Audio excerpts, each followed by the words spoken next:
Welcome to the Real Estate Unhinged podcast, where we explore real experiences out in the field that no one talks about. We hope you laugh, share, and join us sin filtros with a splash of our New England Spanglish flavor. Let's get real with the legends before us. I'm your host, Keishla.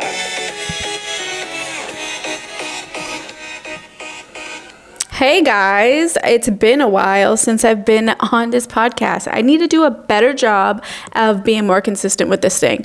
But a mother of three and a real estate career that I do not want to let go of, I just can't get my time management under control. But this podcast episode, I wanted to kind of go over what's going on in the market right now. It's been a real shit show for buyers, and I feel super bad for them because, you know, the past couple of years when COVID started, it kind of just shifted the entire market with the craziness of overpaying for a property, and not much has changed. The prices have gone up even more than what they did last year, and people are still offering thousands and hundreds of $1,000s over what the property is worth and paying out of pocket, straight cash. They're taking to the closing and just overpaying for these things, no matter what the appraisal does, no matter what inspection is needed. If it's located in the area that they need, they are buying these properties up, and not much is lasting more than a freaking week. So I wanted to kind of shed some light on what's going on and how we can somehow combat this situation, because one way or another, someone is getting screwed. And sadly, in this moment, it's kind of the buyer. But then if you look at the people that bought last year and the shit show that they had to go through, and all of the, over asking and all of the multiple bid situations that they were finding themselves in, it's been a great thing for them because now they have a ton shit of equity in their property just a few months later because of the market being so crazy. There has been a little shift with interest rates. They went up a little bit, then they went back down. But when they did go up, it did affect a lot of people, and it lowered their purchasing power. So it was very difficult for those couple of months where, they were pre-approved for a certain price, and we were looking for that price, which was relatively what we can find in the market, especially for multifamilies. And all of a sudden, the interest rates went up, and the price was cut down by like $50,000 up to $100,000, depending on where your credit score was. So it's been a very big roller coaster we've been on for the past couple of months, and obviously the past couple of years. And not only with the pandemic, now there's a war going on and gas prices are up the roof. And I just don't understand, what is going on in the world. But besides that, everything is super expensive now. So here are a couple tips that I wanted to kind of shed light on for the buyers. If you're just thinking of getting into the buying a home process, this is what I hope you guys are doing, and I hope what your agent is doing for you. Now, I want to make sure that you are basically looking at all of your options.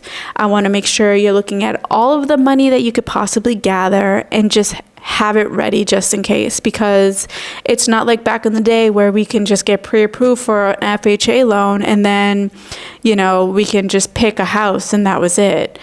We could have the full inspection and negotiate the inspection all over again. No, we're not doing that this time around. The sellers are saying, this is what it is. This is what you get. Don't ask me for anything. And if you don't have the amount of money that I want, you can screw off. That's basically what's happening right now. So, and the buyers are just saying, okay, please give it to me. I'll do whatever. I'll take whatever. I'll keep whatever. I'll, assume responsibility for whatever shit show you have. I just want the house because I need a house. And that sucks. But here are a couple tips. Now, I am very big on just having a game plan. And my tip here is, if you're a buyer, make sure you're pre-approved, and every so often If a month goes by and, you have been pre-approved like 2 months ago, get pre-approved again. Things are changing literally on a daily basis. So we want to make sure you have the most up-to-date pre-approval. Second, make sure that you know exactly where you want to be and open to extending and expanding that search criteria just in case there is nothing on the market, or if there is something on the market and the prices are skyrocketing again, you have a second plan B, to kind of just extend your area of search. Number 3 is literally don't stop looking at what's on the market. Do not stop. Like, I posted a listing in Chelmsford last week. I listed it on a Thursday. And I listed it on a Wednesday. I scheduled the open houses for Saturday and Sunday. And I usually don't do any open house. I don't usually do any showings until the open house. So that way I don't have to bother the sellers as much. I can just get everybody in there over the weekend, and hopefully over the weekend it's gone. Well, that's exactly what happened. I listed the property, scheduled the open house. Monday came along. Well, not to mention Saturday and Sunday, the showing slots were completely booked. Every single showing slot. And keep in mind, I did 15-minute slots. So every 15 minutes for the next 2 days were completely booked solid from 10 a.m. to 5 p.m. And there were people trying to get in there around 6, 7 o'clock at night when my clients were, trying to get home. So anyways, so they were scheduled, fully booked. Monday, the offer deadline was at 5 p.m. We ended up getting over 15 offers, and most of them were either straight cash or over asking, which is obviously what anybody can want when they're selling a property. Of course, they want to sell their house for how much money they can ever get. But it was a shit show. Just for the seller, it's overwhelming to get all these offers, but imagine being the buyer. Imagine being a buyer desperately looking for a condo in Chelmsford, and you have to compete with over 50 people that showed the property. And then now you got to figure out what of the 15 offers you got to beat. So it was tough. It was overwhelming. My phone did not stop ringing, I'll tell you that much. I was stressed out. But we made it, and they had 15 offers. They got exactly what they wanted. Everything was waived. And now they're under contract. So I think for the buyers in this situation is, if you really, really, really know exactly what you want, know the exact area that you need to be in, whether it's for kids, work, school, whatever it is, if you really need to be in there, highly focus on that area. Have your agent start reaching out to the neighbors in that area. There's so much we can do to get us to a point where you are able to possibly find something that's off the market, or convinced a seller that's in that neighborhood to be able to sell the property to you, and even better if it's off market. Now, not every agent will do that, and not every situation is going to work out for the best, but instead of just waiting for the offer to kind of just be accepted and your dream home all of a sudden show up and only you go to take a look at it, there's so many other things that we can do to be proactive.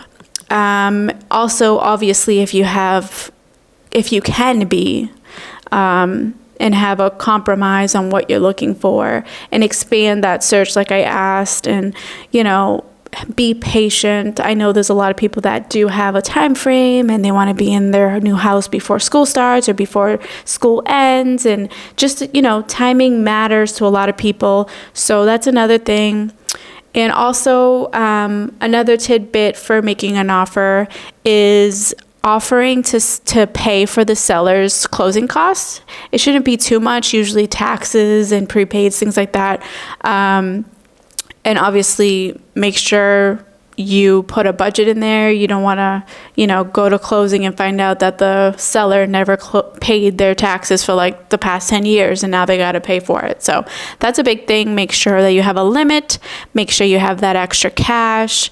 If you are going to offer over asking, make sure you're willing to possibly, be paying that up front if you're going to be waiving the gap, the appraisal gap, I mean.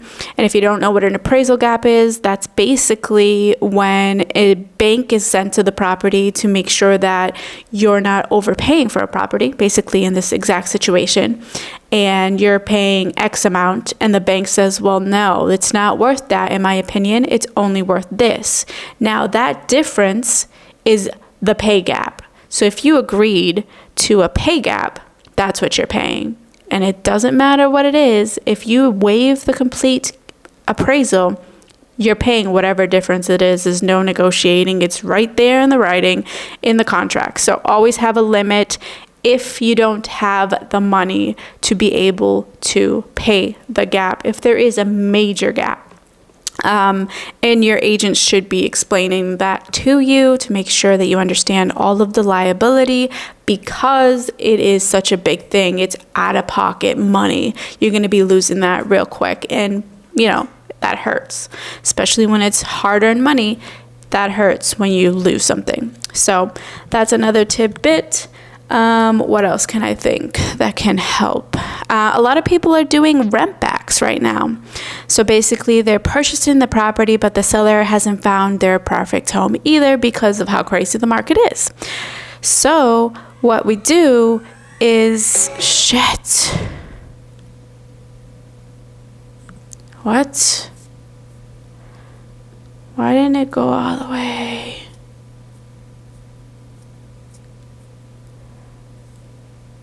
Fuck.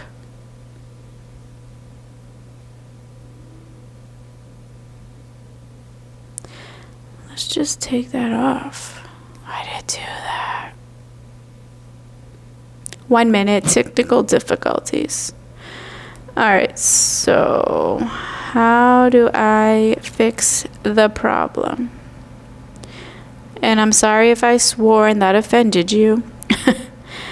But I was trying to record my podcast and I don't know what it did. It just went back to the beginning for some odd reason.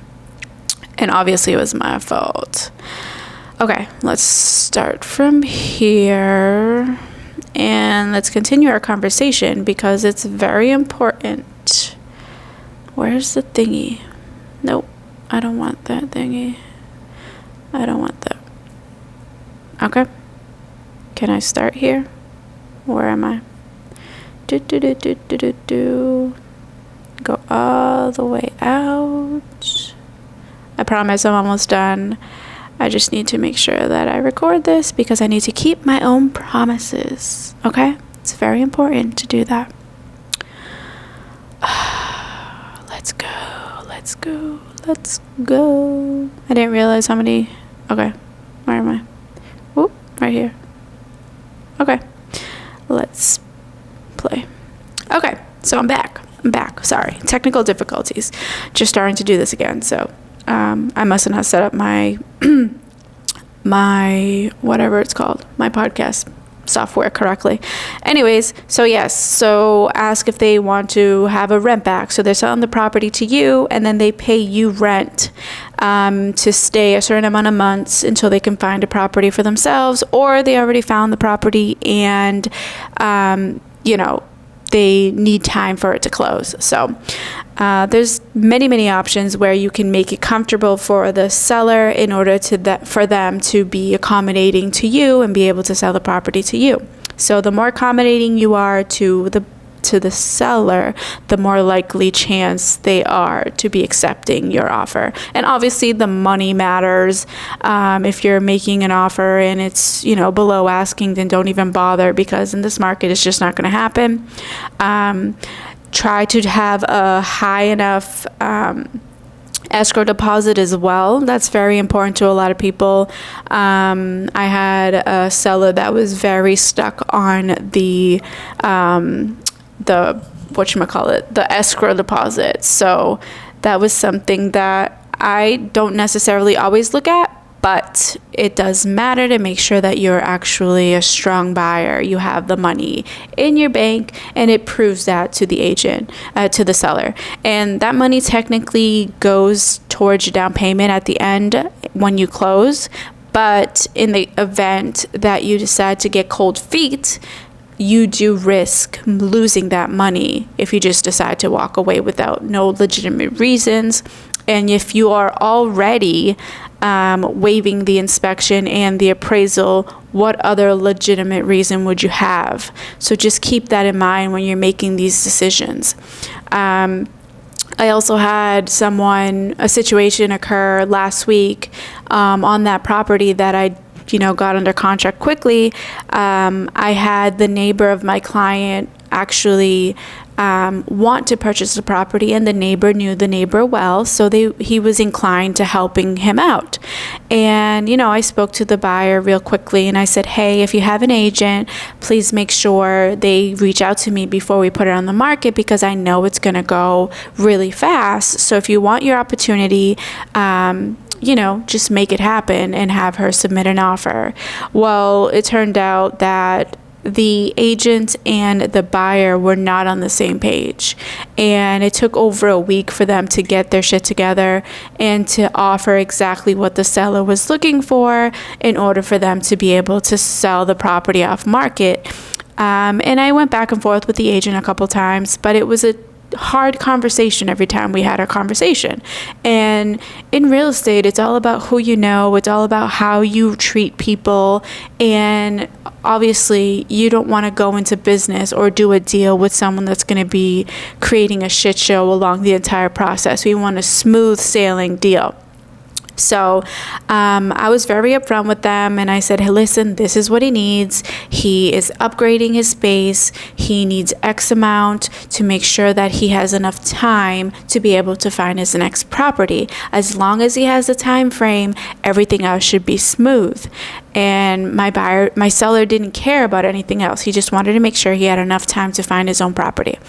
Well, we went back and forth, and she was concerned about the buyer's rates and how long is it going to be and all this stuff. And I'm like, well, this is what the seller is looking for. And in order for you to accept an offer that is not on the market yet, without having a property on the market yet, you need to make sure it's good. All I was asking was for the time frame that he needed. It wasn't about the price. It wasn't about the pre-approval. It wasn't about the down payment. Literally, just the price. Just the time frame that he was really concerned about. So apparently, the buyer and the agent were not on the same page. We ended up listing the property on the market. We ended up selling it for way more than what they were offering, and with plenty of time for the seller to be able to find the property that they're looking for. But then a couple of days after we had accepted the offer, I get a frantic call from that said buyer, the neighbor. And at first I'm like, well, what the heck is going on? This guy's just calling me, yelling at me like, you were not fair with my offer. You didn't show the seller my stuff. And I'm like, what the hell are you talking about? So I listened to what he had to say, and I'm like, listen, I could only go by what your offer said. It was in writing. I spoke to your agent. And this is what she offered us. And she kept going back and forth. And she did try to protect him about, the time frame and the cost of the rate lock and whatnot. And she tried to do her best as her buyer's agent. But after speaking with the buyer, he's like, I didn't give a shit about the time frame. I have a lease here until October. I could have waited until October. We're in March right now. So, and all we were asking for was 2 months, and she didn't want to give us that. So I'm like, listen, your agent and you were not on the same page, clearly. I gave her over a week to decide whether or not we were going to accept your offer. The seller really wanted to sell the property to you. And we went back and forth. She sent 2 offers that just didn't make sense for the seller. And sadly, it didn't work out. And technically, I couldn't have called the buyer. It's not my client. He called me and, we had a conversation. And there was nothing at that point that I could do, because if I had called him to find out whether or not he was willing to move forward, it would have been a code violation on me.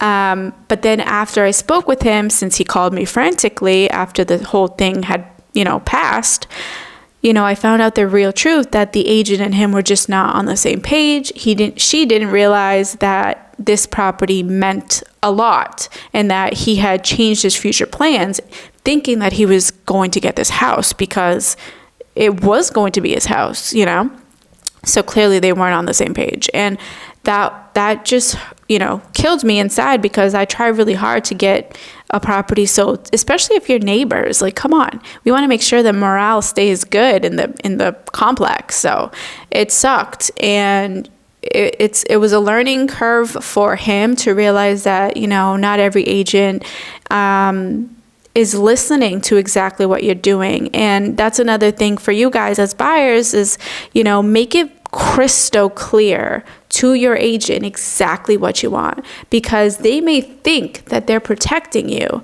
but in reality, they may lose out on a house on your behalf because they're trying to do their quote unquote due diligence and protect your assets and all that stuff. Sometimes it backfires. So as long as you guys have an open dialogue, and as long as you guys are on the same page and know exactly how important a certain property is and how flexible you are, that's all that matters. So sadly, the seller did not sell to his neighbor as originally intended, and the neighbor is now upset. So I did show him good faith, and I'm trying to see if there's another seller in the building to try to get that to be able to be a thing. But at this moment, he's very upset, the agent is very upset, and there's not much I can do about it. I was listening to my seller, and he was concerned about what his time frame was, and this agent was just not doing what she needed to do to get the job done. And in real estate, things move pretty quickly. This property was on the market on Wednesday, Thursday, Friday, no showings, Saturday, Sunday, fully booked. Monday, we had 15 offers. And I had given her an entire week before that, before we even took photos of the property, before we even, collected the information for the property to be in MLS. She had plenty of time because she had the inside scoop from the buyer being the neighbor.